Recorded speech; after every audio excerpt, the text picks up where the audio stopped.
electrical engineer, STEM content creator, first Mexican-born woman in space. I am ecstatic to introduce our first guest, Dr. Kat Echazarreta. We're thrilled to have you on the show this morning. Thank you so much for having Yeah, me. and I have to start off by asking you, when you found out that you were going to space, what was your reaction? I started crying immediately, as one does when they're told they're going to space. But I think more than that, I just really wanted to tell my mom because we have been through everything together. She knows everything about what it's taken for me to get to this point. And so for me, more than being told personally, I just wanted to tell her. Yeah. And you did tell your mom. I know there was a very viral clip that played of that. What was that experience like for the both of you? I felt so bad because I had to lie to her. In order to get her in that chair, I had to tell her that as part of my interview process, they wanted to ask her some questions because, since I had talked about her so much in my interview, that they just wanted to get a little bit more information about me through her. And so I told her, please help me out. This is a great opportunity for me. I need you to sit down with me. They're just going to ask you some stuff. It's going to be fine. And she was pacing back and forth. She was so nervous for like 40 minutes. And I felt so bad. But a good reason to make mom kind of wait and Yes. wonder. Definitely worth the wait. And I mean, you've made history as the first Mexican born woman in space. Were you amazed by the outpour of love and inspiration that you have become for so many people? Yeah, I think for me, when I first found out that I would be, we were given about 2 weeks before the news came out to the whole world. And so, pretty much just my family and very close friends knew Yeah. about this. And that was a very strange thing for us because, I mean, they've always known about my dreams and my goals and everything. But for it to finally be here and we're just sort of in way of the world finding out, that was very strange because we figured it might be big, particularly in Mexico, but we didn't really know what to expect. Yeah. And as soon as the news came out, I mean, that was just, it became a viral story pretty much immediately.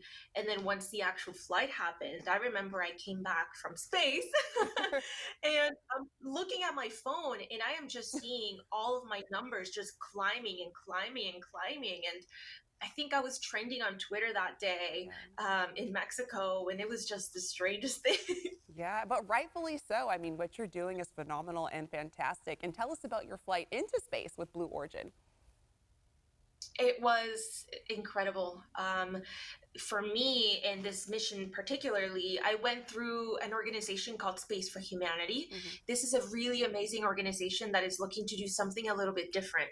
So, there is something called the overview effect that has been observed in many, many, many, many astronauts since the beginning of space travel. And essentially, what happens is that when a person is able to look at the planet from the outside, a cognitive shift occurs that has been psychologically seen where essentially this person returns to earth changed. They become activists, they become humanitarians, they become so passionate about social change. And so this organization had the idea, well, what if we take people that are already working towards some kind of social change, send them to space, and then plant them like seeds all over the world? How are we going to be able to actually see the change that they do to the world, 10, 15, 20 years from now based on this psychological effect? And I was the first person they selected for this mission. Wow. And your grandpa was very important to you. Tell us how you brought him to space with you. Yes, yeah. I remember my grandpa. I mean, before any of this happened, unfortunately, I wasn't able to share this news with him. He passed away in 2021 due to COVID. Mhm. Um, and I remember just ever since I was little and we would be on the phone or just talking and saying bye, he would always say hi to me when you get to space. Don't forget to say hi to me when you're on the moon. That was just his little thing that he would say to me. And so I can only imagine how incredibly happy and overwhelmed he would be right now with everything that's been going on. And so for me, it was really important to bring some part of him with me, and we didn't really have much time, so we were really trying to figure out what to do. What should we do? Should we bring something of his, maybe a shirt or something that he liked? And then finally, we decided to bring one of his photos. Mhm. We put some of his ashes on the photo and then covered it with resin. And I was able to bring that with me to space. So I brought some of my grandpa's ashes to space with me that day. Oh my gosh, that is beautiful. And why is it important to you that we're teaching kids, the youth, about STEM? Because I know that's something very near and dear to you. Yeah, I think particularly something that happened with me is as a little girl, I was often just being discouraged away from it in all aspects of my life.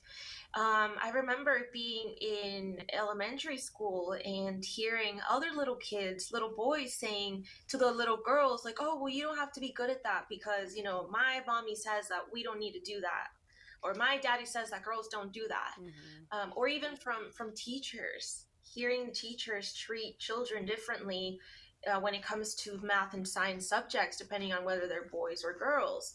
We can walk down a toy aisle even today in 2022, and the toys are still very much separated according to what the different roles are supposed to be. So we still have, uh, you know, lots of pink, lots of little clothes, lots of cooking things in the girls section, cleaning materials in the girls section, and we still have the STEM kits, the Legos, the engineering kits in the boys section. And so what is happening is that we're teaching children from a very young age that science, engineering, math, all of those STEM fields are gendered, and that is not the case at all.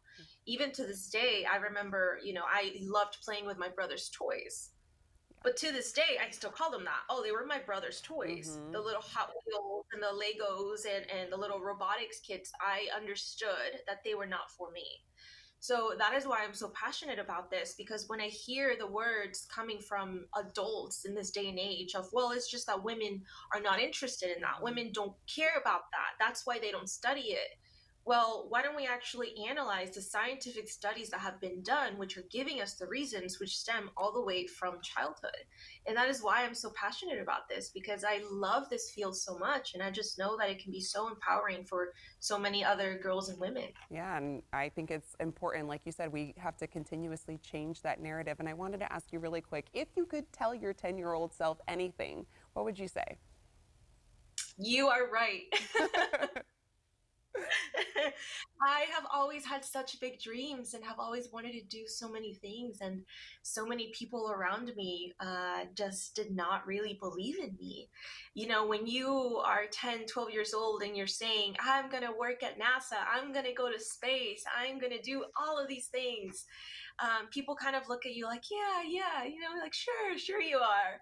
And as you grow, those words that people start to tell you become less and less encouraging.